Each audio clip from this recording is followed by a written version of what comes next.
donors or maybe donors who have an incentive to hide their medical history so that they'll be able to get this payment.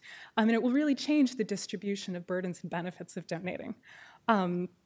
And there's also issues with the relative reduction of motivation.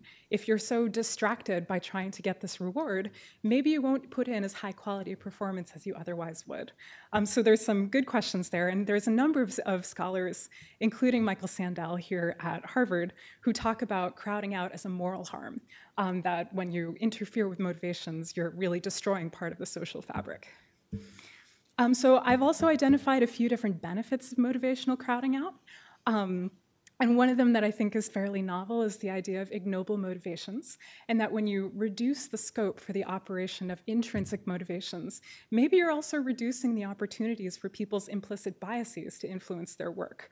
In my paper, I apply this to the potential for biased, or for the operation of implicit bias in physician prescription. Finally, there's a few different reasons why we might want to get involved and why the market might not fix incentives on its own. And we're really biased to believe that other people will respond to incentives, even if we think that what we're doing is because we're intrinsically motivated. So looking at why the market might not fix this itself gives us a good reason to think about regulation. So I have a framework here, and with my last minute, I'll just tell you a little bit about it. There's different justifications for intervening to stop motivational crowding out effects depending on who the principal is and who the beneficiary of the action is.